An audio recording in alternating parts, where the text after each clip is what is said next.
സംസ്ഥാനത്തെ സർക്കാർ ലോ കോളേജുകളിലേക്ക് പുതുതായി തിരഞ്ഞെടുക്കപ്പെട്ട അസിസ്റ്റന്റ് പ്രൊഫസർമാർക്കുള്ള നിയമന ഉത്തരവുകൾ കൈമാറി മുഖ്യമന്ത്രി. ഉന്നത വിദ്യാഭ്യാസ മേഖലയിലെ പഠന ബോധന നിലവാരം ഉയർത്തുന്നതിന്റെ ഭാഗമായാണ് പുതിയ നിയമനങ്ങൾ. 35 പേർക്ക് മുഖ്യമന്ത്രി നേരിട്ട് നിയമന ഉത്തരവുകൾ കൈമാറി.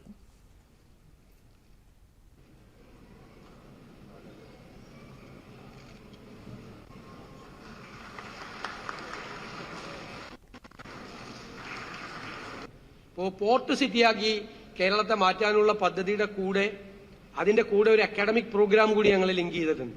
അതിൽ മാരിടൈം ലോ, കേരളത്തിൽ കാര്യമായിട്ട് മാരിടൈം ലോയ്ക്ക് വളരെ കുറവാണ് സാധ്യതകൾ. അപ്പൊ ഇനി ഒരുപാട് സാധ്യതകൾ വരും. മാരിടൈം ലോ കേരളത്തിലൊരു വലിയ ചാപ്റ്ററായി മാറും. ലോജിസ്റ്റിക്സ് പഠിക്കാൻ വേണ്ടിയിട്ടുള്ള സംവിധാനം ഉണ്ടാകും. അതുപോലെയുള്ള പുതിയ നിയമത്തിന്റെ പുതിയ ബ്രാഞ്ചസ്, ഈ സാങ്കേതിക വിദ്യകൾ വരുമ്പോൾ നിയമത്തിൽ പുതിയതായ ശാഖകൾ ഉണ്ടാകും. അതുകൂടി പഠിക്കാൻ വേണ്ടിയിട്ടുള്ള പുതിയ സബ്ജക്റ്റുകൾ കൂടി നിയമവിദ്യാഭ്യാസത്തിന്റെ ഭാഗമാക്കി മാറ്റും. ഞാൻ ഹൈക്കോടതിയിൽ